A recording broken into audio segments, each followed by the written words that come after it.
warweyn oo farxad leh xaruntii ugu weyneyd BSF magaalada Boosaaso ugu dambeyn gacanta madaxweyne Saciid Cabdullaahi Dani ay gashay ciidamadii BSF ee Boosaaso joogana amarkii madaxweyne Saciid Cabdullaahi Dani ayay qaateen muddadii uu u qabtay in ay isku dhiibaan laamaha amniga Puntland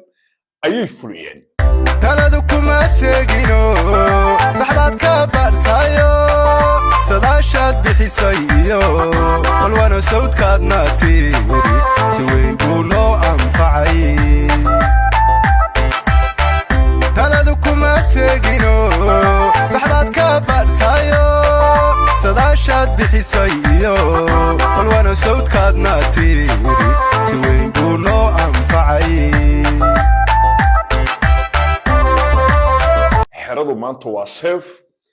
waxaa ka talinaya ciidanka amniga Puntland BSFna waxa ay qaateen amarkii madaxweyne Saciid Cabdullaahi Dani qodobka koowaad ee barnaamijka warkaas farxadda leh ee guusha leh ayaan kugu soo gudbin doonaa hamoodin inay ciyaar ku timid guul walba maadaama ciidamada amniga Puntland ay agta mariyeen tiro ku dhow ilaa 300 oo BSF oo xarun ku lahaa magaalada Gaalkacyo gobolka Mudug waxay dantu kaliftay in cid kasta oo u adeegaysay Xasan Sheekh ay ka mid noqdaan ama ay isku dhiibaan laamaha amniga dalka dawladda Puntland marnaba aqbali mayso askari u shaqeeya Hamza iyo Xasan Sheekh waxaan dul istaagi doonaa inta hartay mar haddii BSF xaruntii weyneyd laga soo tilaabsaday inta hartana maxaa u dara waxaan rabaa bal in aan dul istaago Jimcaale Jaamac Dakar iyo ciidankii la yiri xoogga dalka Soomaaliya ka mid yihiin oo Puntland bay joogaan ayagana maxaa u xala meelay BSF isdhiibtay Jimcaale Jaamac Dakar ma dagaalami karaa waxaan bal kula wadaagi doonaa xogo muhiima oo salka ku haya ciidamadii ku sugnaa Puntland iyo halka ay ku dambeeyaan inta uu barnaamijku socdo waxaan bal idin la wadaagi doonaa qorshihii madaxweyne Xasan Sheekh oo muddo dheer abaabulayay maanta waa fashay soo dhawaada dhamaantiin muuqaalkan haddaad igu siyaasad tahay ii sheer garee haddaadan igu siyaasad ahayn oo aad dhibsanayso hadalka guusha ee farxadda leh waxaan leeyahay ha sheer garee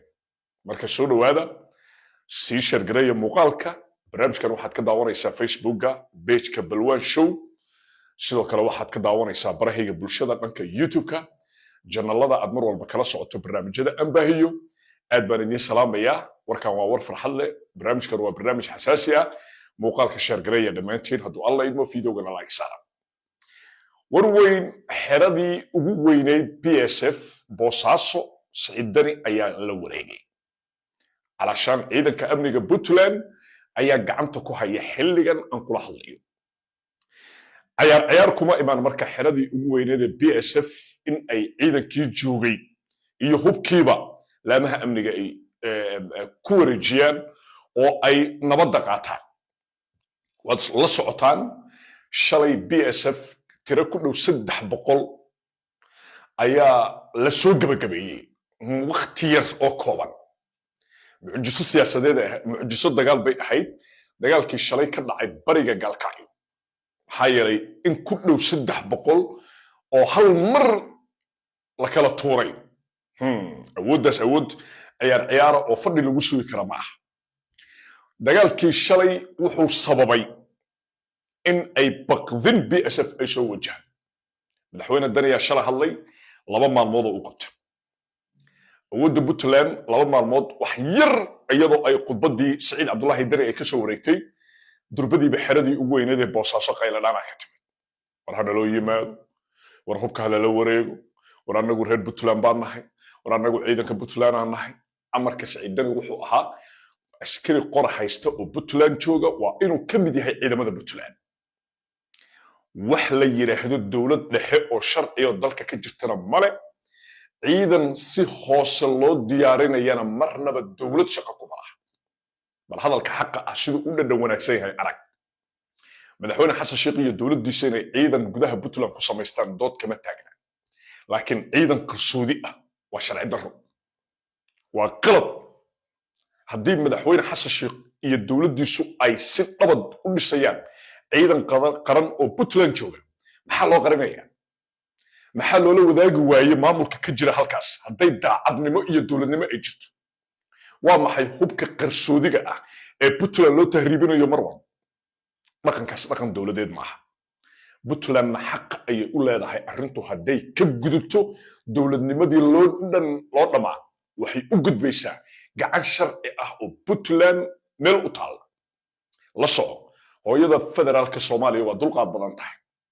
laakiin arrintu hadday faraha ka baxdo hooyada Puntland talaabooyinka ay qaadayso ayaa ku tusinaysa guulaha iyo in ay qasab tahay amarka madaxtooyada Garowe in la qaato dad baa dhayalsanayay awoodda ciidanka Puntland laakiin shalay dharbaaxadii ku dhacday BSF bariga Gaalkacyo qayla dhaan xaruntii Boosaaso ayaa ka dambeysay haddii dagaalkii shalay uu ahaa dagaal ciyaar xaruntii ugu weyneed ee BSF nabad ma dalba lahayn maxaa loogu dhaganugulaaday hadalka Saciid Cabdullaahi Dani maxaa durbadiiba loo qaatay maxaa Boosaaso loo yiri war annagu nabadaan rabnaa war annagu ciidanka Puntland aan ka mid nahay war annagu ma rabno dagaal xaruntii kaalaya la wareega waa seef xeradii BSF waa laga tirtiray dhaqankii Xamza iyo Xasan Sheekh saacadan aan kula hadlayo waxaa gacanta ku haya ciidanka amniga Puntland waxaan rabaa marka inaad mid ogaataan qofku nabadda wuxuu qaataa markay xaaladdu ka xumaato qofku nabadda wuxuu doortaa markuu arko colaadda iyo faa'iido darrada ay leedahay ciidanka Puntland ee ka soo tilaabsaday xeradii bariga Gaalkacyo Boosaaso in ay isdhiibaan xaq bay u lahaayeen amarka Saciid Cabdullaahi Dani inuu shaqeeyana waxay ku timid xabad ciyaar kuma iman waan dagaalamaynaa ilmo diyaano annagu amarka waxaan ka qaadanaynaa taliyaha booliiska Soomaaliya annagu dawladda federaalkan ka tirsanaa intay dawladii ka jirtaa war dastuurkii lagu heshiiyey iyo dawladnimadii la wada dhistay meesha way ka baxday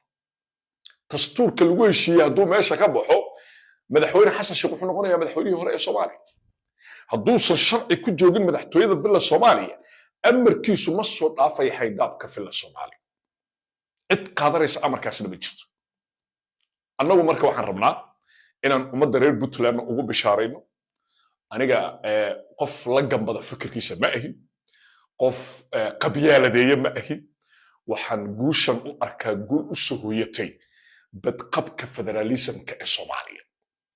haddii Puntland ay Xamza iyo Xasan Sheekh ay agta mariyaan federalismkii iyo awooddii shacabka aynu lahayn halkaas ay ku baabaaysaa in maanta marka Boosaaso ay BSF isdhiibtana waa fariin ku socota jimcaale jaamacadda kar wallaahi Soomaaliyeed reer Puntland iyo guud ahaanba shacabka Soomaaliyeedba waxaan leeyahay meelay BSF-tu ay isdhiibtay wallaahi inuusan jimcaale dagaalami karin jimcaale aqoon ma u leedihiin nin ka fulaysan oo reer Puntland wallaahi inuusan jirin weli lama sheegin eeg uu jimcaale xoreeyey taariikhdu waa isqoraysaa waxaan rabaa ciidamaday BSF ee amarka madaxweyne Dani qaatay ammaanka Puntland u istaagay ciidamada amniga isku dhiibay maxaan celinay mudayay maxaa yeelay laba maalmood weli waa lagu guda jiraa labadii maalmood ee amarka Saciid Cabdullaahi Dani waa ku guda jirnaa weli inta amarkaasi iyo muddada uu madaxweynuhu qabtay askariga isdhiiba sharaf ayuu leeyahay ka warraba marka kuwii dhayalsanayay awoodda ciidanka Puntland Boosaaso xaruntii weyneed hadday qoryaha madaxa saarteen BSF-tii Xasan Gurgurta u shaqaynaysay war maxay kula tahay nabaddu sideedaba ciyaar kuma timaado nabaddu waxay ku timaadaa awood isbahaysatay oo ugu yaraan ka tilaabsatay wax kasta oo xayndaab ku ah marka insha Allah guliga gobonimo muuqaalkan hadduu ku soo gaaro gaarsii bulshada Soomaaliyeed share garee videoga like sar intaynu barnaamijkan mid lamid ah ku kulmi doono